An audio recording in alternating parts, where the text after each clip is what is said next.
Hello साथियों, आज की इस वीडियो में मैं लोकसभा से बनने वाले महत्वपूर्ण प्रश्न को लेके आया हूं, जो परीक्षा की दृष्टि से बहुत ही महत्वपूर्ण हैं। आप सभी से निवेदन है कि वीडियो को अंत तक जरूर देखें। तो शुरू करते हैं। जनता द्वारा प्रत्यक्ष रूप से निर्वाचित सदन को क्या कहते हैं? तो आंसर है लोकसभा। अगला प्रश्न है, संविधान में लोकसभा के सदस्यों की संख्या क्या है? तो आंसर है 552। अगला प्रश्न है, वर्तमान में लोकसभा में कितने सदस्य हैं? तो आंसर है 545। अगला प्रश्न है, राष्ट्रपति आंग्ल भारतीय समुदाय के कितने प्रतिनिधियों को लोकसभा में नामित करता है? तो आंसर है 2। अगला प्रश्न है, लोकसभा में किस आधार पर सीटें आवंटित होती हैं? तो आंसर है जनसंख्या के आधार पर। अगला प्रश्न है, वर्तमान लोकसभा में प्रत्येक राज्य के लिए स्थानों को आवंटन किस पर आधारित है? तो आंसर है 1971 की जनगणना पर। अगला प्रश्न है, कौन सी लोकसभा के चुनाव 4 चरण में हुए हैं? तो आंसर है 14वीं। अगला प्रश्न है, लोकसभा का सदस्य बनने के लिए न्यूनतम आयु कितनी होनी चाहिए? तो आंसर है 25 वर्ष। अगला प्रश्न है, कौन सा राज्य सबसे अधिक प्रतिनिधि लोकसभा में भेजता है? तो आंसर है उत्तर प्रदेश। अगला प्रश्न है, उत्तर प्रदेश के बाद सबसे अधिक संसदीय क्षेत्र किस राज्य में हैं? तो आंसर है महाराष्ट्र। अगला प्रश्न है, किस राज्य में लोकसभा सदस्य की संख्या सबसे कम है? तो आंसर है नागालैंड, सिक्किम व मिजोरम। अगला प्रश्न है, लोकसभा का नेता कौन होता है? तो आंसर है प्रधानमंत्री।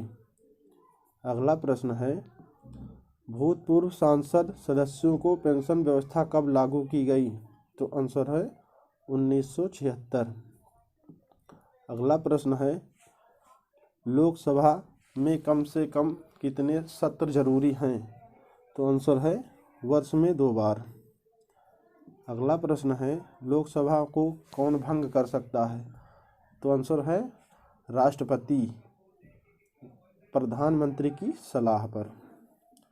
अगला प्रश्न है, वित्तीय बिल कहाँ पास हो सकता है? तो आंसर है लोकसभा में। अगला प्रश्न है, अविश्वास प्रस्ताव किस सदन में लाया जाता है? तो आंसर है लोकसभा में। अगला प्रश्न है, बजट किसके द्वारा पारित किया जाता है? तो आंसर है लोकसभा द्वारा। अगला प्रश्न है, लोकसभा के सदस्यों की निर्योग्यता से संबंधी प्रश्नों का निर्णय कौन करता है? तो आंसर है लोकसभा अध्यक्ष। अगला प्रश्न है, अस्थायी लोकसभा अध्यक्ष को क्या कहते हैं? तो आंसर है प्रोटेम स्पीकर।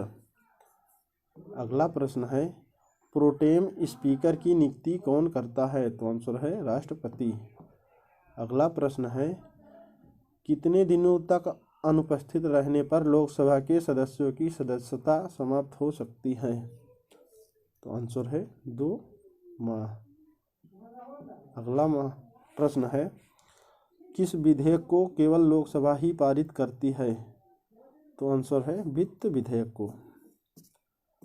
अगला प्रश्न है, मंत्रिपरिषद किसके प्रति उत्तरदायित्व होता है? तो आंसर है लोकसभा के। अगला प्रश्न है, किस अवस्था में संसद लोकसभा का कार्यकाल बढ़ा सकती है? तो आंसर है आपातकाल की स्थिति में।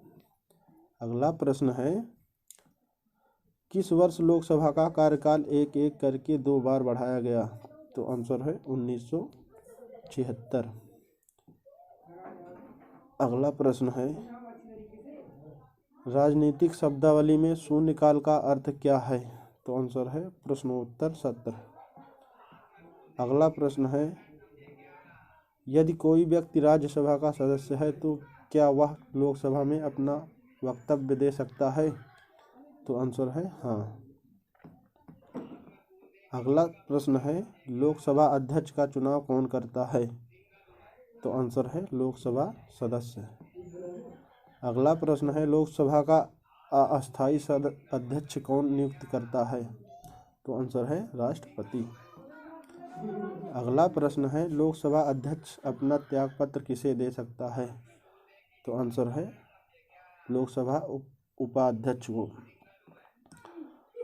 अगला प्रश्न है निर्णायक मत देने का अधिकार किसको है? तो आंसर है लोकसभा अध्यक्ष को। अगला प्रश्न है लोकसभा का सचिवालय किससे नियंत्रित होता है? तो आंसर है लोकसभा अध्यक्ष से। अगला प्रश्न है भारत का प्रथम लोकसभा अध्यक्ष कौन थे? तो आंसर है जीबी मालवंकर। अगला प्रश्न है भारतीय संसद के दोनों सदनों से संयुक्त अधिवेशन की अध्यक्षता कौन करता है? तो आंसर है लोकसभा अध्यक्ष। अगला प्रश्न है लोकसभा में किसी विधेयक को धन विधेयक के रूप में कौन प्रमाणित करता है? तो आंसर है लोकसभा अध्यक्ष। अगला प्रश्न है किस समिति का पदेन अध्यक्ष लोकसभा अध्यक्ष होता है? तो आंसर है नियम समिति।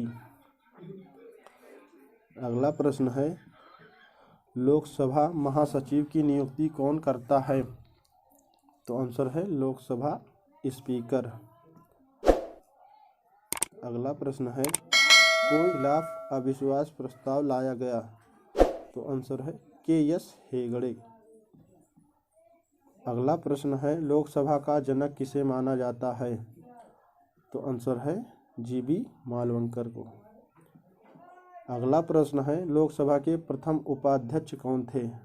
तो आंसर है अनंत शयनम अपंगर।